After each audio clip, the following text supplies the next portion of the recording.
Yo, today I made saving and loading. So I made this placeholder main menu, and this value here will show the amount of coins that I get. If I were to click new game, let's go grab some coins.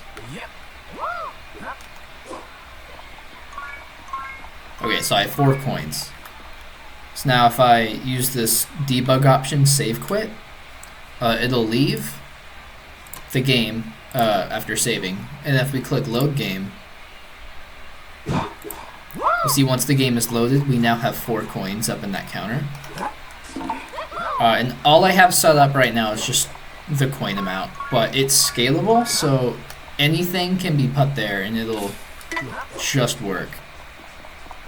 I think next what I'm going to be working on is the settings menu right here, and getting this functional with the controller and the mouse first, and then I'll hook up these settings with the save.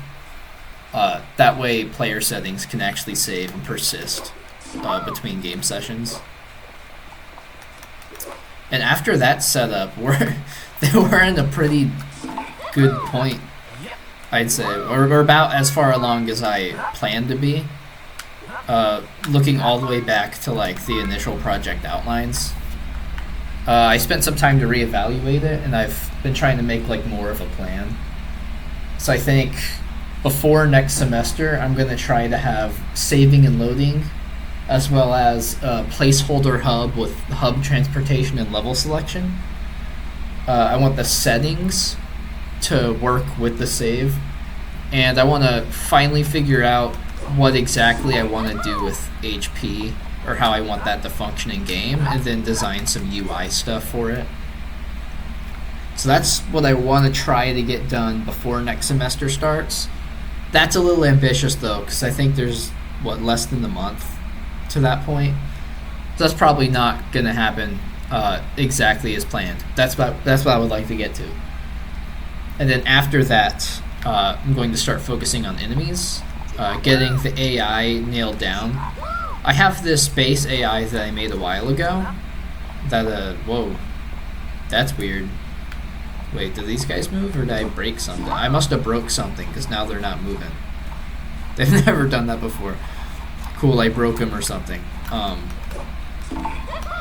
Whatever. Anyways, I'll get their AI functional, and then I'll have to add a couple special things for the axolotls, chameleons, and spiders. They have like their own unique behaviors that I want to get implemented, and then they'll be modeling and texturing those enemies. And then that will take, I don't even know how long. That's just going to be running in the background while everything else is going on, probably. Especially since we have to model and animate them and all that jazz. Besides that, the final thing, which hopefully we can get to by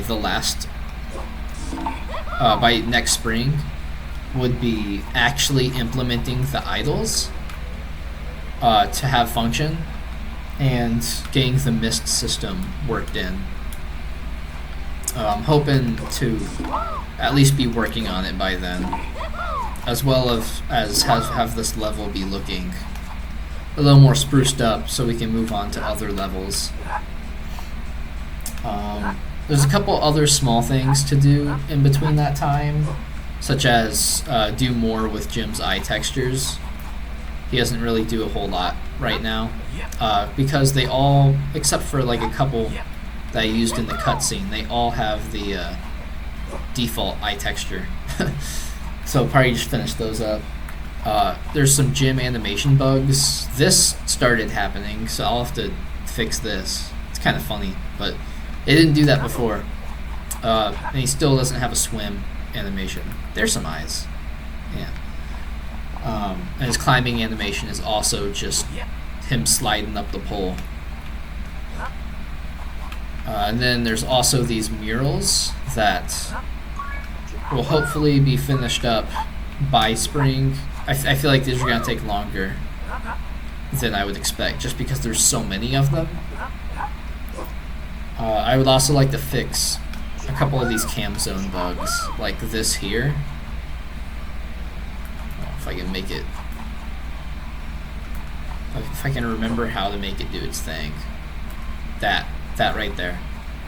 I gotta fix that. Along with just some other models that we need. Environmental art, music, basically completing everything. That'll be going on in the background, hopefully. But yeah, that's the current plan. It's a lot. I guess we'll just take it one step at a time, starting with the settings menu, I suppose. But yeah, that's about all for now.